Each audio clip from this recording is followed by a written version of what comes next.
চাচা আসসালামু আলাইকুম। ওয়ালাইকুম সালাম। ভালো আছো তোমরা?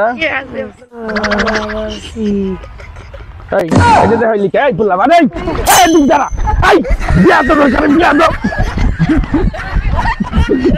ফাউল ফুলা বান জানি মাদ্রাসা পড়ে বিয়া তো হইতেছে দাঁড়া তো হুজুরের কাছে নালিশ দিব ফাউল জানি কোন জায়গা ফাউল ফুলা বান খালি দেখলেই সেটা আমারে বিয়া তো হইতেছে দিন দিন। চাচা আসসালামু আলাইকুম। ওয়ালাইকুম আসসালাম। ভালো আছো? কিন্তু এই যে কি সুন্দর ভদ্র ছেলে দেখি সালাম দিল, এরকম ছেলে পেলে হইলে সেন ভালো লাগে। তো তুমি এই ধান খেতে বসা কেন? কিন্তু চাচা এই যে এই এই এই এদিকে আয়, এই খাও।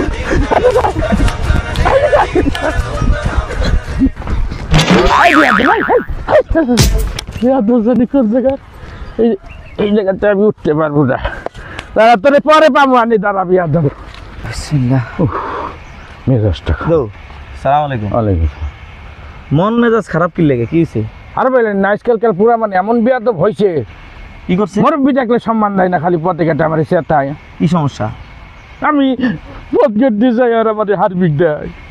হারপিক দেখে পোলাবেন পোলাবেন আসলে কি করতাম, পোলাবেন আসলে নষ্ট হয়ে গেছে। আচ্ছা যাক, সমস্যা তো হারপিক দেখাইলে আপনি চেতন কে? হ্যাঁ হারপিক দেখাইলে আপনি চেতন কে মজুমদার সাহেব? তাও তো একটা কথা, আমি সেটিকে তো এটাই তো কথাটা, হারপিক দেখাইলে আপনি চেতন। কারণ একটা ফোন আছে, একটা মিনিট। আমার তো সেতার কথা না, আমি চেতবো কেন? হ্যালো, হ্যাঁ হ্যাঁ, কেমন আছো? তোমারে কয়বার কইছি আমি কি ভুলি যাই? আমি সব সময় কিনি না, এই যে কিনছি আমি হারপিক। বাসার লেগে মেজাজটা কেমন লাগে? আপনি আমার চেতাইলে কি করলাম? আমরা বাসার লেগে হারপিক কিনছি, আমি সেটা আপনি একটা ভাউল লাগবে। আমি কারণ শুনেন ঘটনা কি, মজুমদার সাহেব হারপিক দিয়ে গেলে সেটা তুমি রাখো। মজুমদার সাহেব হারপিক দিয়ে গেলে সেটা কি লেগে? এ মজুমদার সাহেব, এই দেখা